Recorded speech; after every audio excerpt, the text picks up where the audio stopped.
So overall నీకు Thandel cinema అంటే ఒక మంచి ఎక్స్పీరియన్స్ అని చెప్పుకోవచ్చు. ఎందుకంటే నీ క్యారెక్టర్ పరంగా కానీ ఇప్పటివరకు చేసిన సినిమాల్లో కూడా ఎక్కువ లెంత్ ఉంటుంది కదా దీంట్లో కూడా.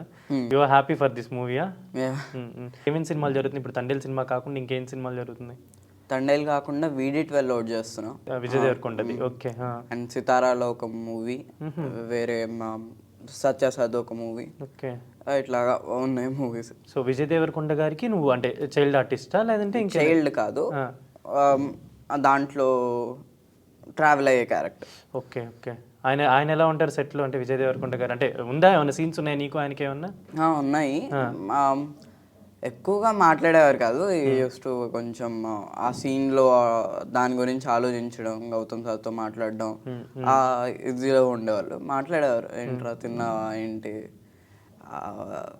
చేసేటప్పుడు మేము అలాగా ఒక బీచ్లో షూట్ జరిగినప్పుడు అక్కడే మీరేంట్రా మేము షూటింగ్ చేయడానికి వస్తే మీరేమో జస్ట్ ట్రిప్కి వచ్చినట్టున్నారు మీరు, అలా కామెడీగా మాట్లాడేవారు. అలాగా మంచి ఫన్నీగా ఉంటారా సెట్లో అయితే అందరితోటి? కానీ అలా ఫన్నీగా అప్పుడప్పుడు మాట్లాడతారు, ఫన్నీగా, బట్ క్యాజువల్గా మాట్లాడడం అయితే ఎప్పుడు మాట్లాడతారు. ఓకే. సో నీకు అంటే ఫస్ట్ నుంచి అంటే నువ్వు చైల్డ్ ఆర్టిస్ట్గా స్టార్ట్ అయినప్పటి నుంచి ఇప్పటి వరకు మొత్తం ఎన్ని సినిమాలు అయినాయి? దాదాపు 60 మూవీస్ దాకా. 60 మూవీస్ దాకా. అంటే యు ఆర్ నియర్ టు 100, తొందరలోనే 100 కొట్టబోతున్నావు అనమాట.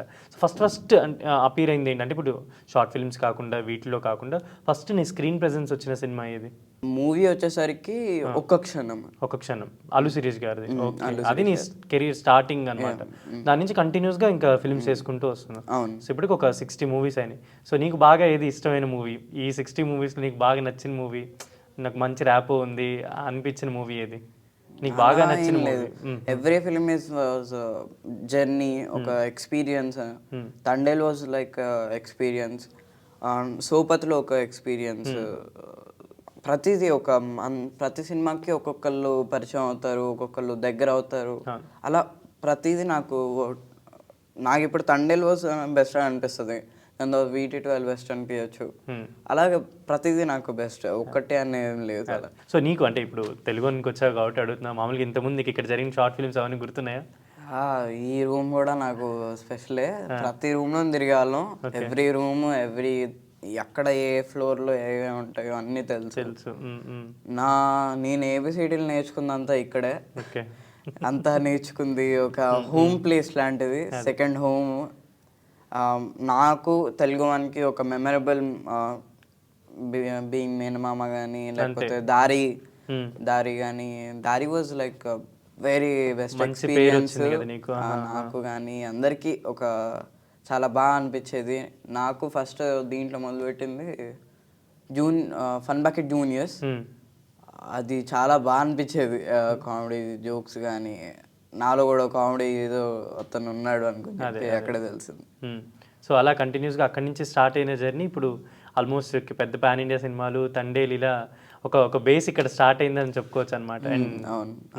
సో ఎలా అనిపిస్తుంది నీకు? అంటే అప్పుడు నువ్వు ఇప్పుడు ఇందాక అన్నావు కదా, అప్పుడు నాలో కామెడీ యాంగిల్ కూడా తెలిసింది, ఇక్కడ తిరిగేవాడిని, ఇక్కడ చేసుకునేవాడిని అని చెప్పి. ఇప్పుడు సినిమాలు పెద్ద పెద్ద స్టార్స్, అంటే ఇప్పుడు నువ్వు నిద్రలేస్తే ఒక సెట్కి వెళ్తే ఒక స్టార్, ఇప్పుడు VD12కి వెళ్తే విజయ్ దేవరకొండ గారిని, తండేల్కి వెళ్తే చైతన్య గారిని, KGF, ఇలా అందరు స్టార్స్ తోటి వర్క్ చేసినప్పుడు ఎలా అనిపిస్తుంది నీకు? అంటే లైక్ ఏమన్నా ఉంటుందా వాళ్ళ స్టార్స్, నేను వెళ్తున్నాను సెట్లో వర్క్ చేస్తున్నాను అని ఎలా అనిపించేది నీకు ఆర్టిస్ట్గా? కొంచెం సెటిల్గా ఉండాలి, ఇలా ఉండాలి అని కొంచెం ఇది ఉంటుంది. బట్ వెళ్తాను, వాళ్ళకో. బట్ నేను షార్ట్ వచ్చేసరికి ఎవరైనా ఉన్నా నేను కొంచెం ఇదిగానే ఫీల్ అవుతా. But when the shot was there, ఎక్కువ ఇలా ఏ రియాక్షన్ ఇవ్వమంటే I will give that reaction. So అంటే డైరెక్టర్స్ని అడిగి చేస్తావు అనమాట, అంటే ఎలా చేయాలి సార్ నేను ఏంటి అనేది. అంటే ఇప్పుడు ఇన్ని సినిమాలు చేస్తున్నావు కాబట్టి నీకు ఫేవరెట్ హీరో ఎవరు? అంటే నేను వీళ్ళతో ఇంకా చేయలేదనో, లేదంటే నేను వాళ్ళతో చేస్తే బాగుంటుంది అని చెప్పి నీకు ఒక ఫేవరెట్ హీరో ఉంటారు కదా Telugu industry? Not only one, అలా ఏం లేదు. చేసిన వాళ్ళతో మళ్ళీ చేయాలని ఉంటుంది, అండ్ చేసిన వాళ్ళతో ఇంకా ఇప్పుడు తండేల్ ఇది వచ్చింది, చైతన్య గారితో ఇంకా మళ్ళీ చేయాలని ఉంటుంది, సాయి పల్లవి గారితో చేయాలని ఉంటుంది. ప్రతి హీరో ఎవరైతే చేయలేదు, చిరంజీవి గారితో చేయాలని ఉంటుంది, వెంకటేష్ గారితో చేయాలని ఉంటుంది, అందరితో చేయాలనే ఉంటుంది. అదే. సో ఇప్పటివరకు అంటే రిపీటెడ్గా చేసిన హీరోస్ ఎవరైనా ఉన్నారు? అంటే నువ్వు ఇప్పటివరకు చేసిన సినిమాల్లో రిపీటెడ్గా 2-3 టైమ్స్ మళ్ళీ ఎక్కువ షూట్ చేసిన పర్సన్ కానీ రిపీటెడ్గా సినిమాలు చేసిన పర్సన్ ఎవరైనా ఉన్నారా?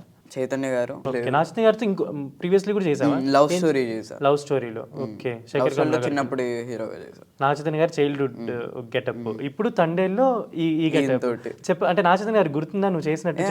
గుర్తుంది, మాట్లాడేవారు, అందుకనే సాయి పల్లవి గారు కానీ ఇట్లా మాట్లాడేవారు. అంటే నాగచైతన్య గారు ఏమనేవాళ్ళు అంటే అప్పుడు ఆయన చైల్డ్ ఆర్టిస్ట్ గెటప్ నువ్వే వేసావు అండ్ ఇప్పుడు ఇది చేస్తున్నావు, ఏమైనా చెప్పేవాళ్ళ నీకు? ఆయన ఏమైనా మాట్లాడేవారు నీతోటి? అదే నార్మల్గానే మాట్లాడేవారు, అంత ఇదిగా ఏం మాట్లాడేవారు కాదు. కొంచెం ఇంట్రోవర్టే కాబట్టి నార్మల్గానే మాట్లాడేవారు. ఓకే.